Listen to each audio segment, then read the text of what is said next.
जादुई चुनरी। एक गांव में 4 भाई रहते थे। सबसे बड़ा भाई राशन की दुकान चलाता था। उससे छोटा भाई ऑटो चलाकर घर की जिम्मेदारी निभाता था।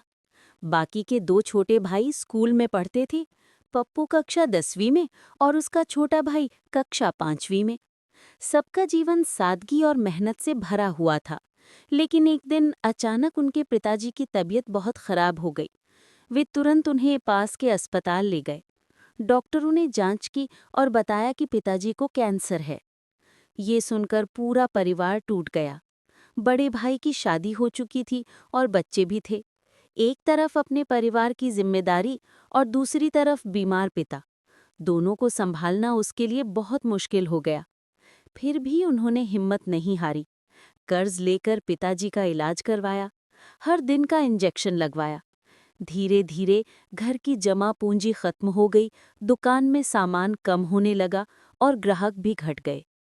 छोटा भाई नरेश दिन रात ऑटो चलाने लगा, जबकि बड़ा भाई दुकान के साथ साथ बीमा एजेंट का काम भी करने लगा। पप्पू ने भी अपनी पढ़ाई छोड़ दी और दुकान में हाथ बंटाने लगा। लेकिन किस्मत को कुछ और ही मंजूर था। कुछ महीनों बाद उनके पिताजी का देहांत हो गया। उनके जाने के बाद घर पर भारी कर्ज चढ़ गया। चारों भाई बहुत परेशान रहने लगे। इसी बीच एक दिन किसी ने पप्पू को बताया कि अगर 2 सांप एक साथ मिलन करते हुए दिखें और उनके ऊपर लाल चुनरी रख दी जाए तो उस घर में धन की वर्षा होती है।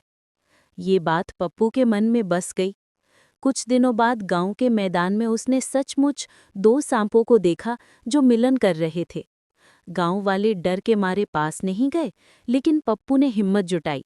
वो धीरे से गया और उन दोनों सांपों के ऊपर लाल चुनरी रख दी। कुछ देर बाद जब सांप वहां से चले गए तो पप्पू ने वो चुनरी उठा ली और अपनी तिजोरी में रख दी। उस दिन के बाद से मानो चमत्कार हो गया। घर में धन की बरसात होने लगी। कर्ज चुक गया। पप्पू ने अपनी छोटी बहन की शादी कर दी, 2 नई दुकानें खोलनी और एक नया सुंदर मकान भी बना लिया। आज भी उनका परिवार सुखी और संपन्न है। लेकिन पप्पू के मन में आज भी एक सवाल है। आखिर उस लाल चुनरी में ऐसा क्या था जिसने हमारी जिंदगी बदल दी? कहानी का संदेश। कभी-कभी जिंदगी में हिम्मत और विश्वास ही सबसे बड़ा जादू होता है।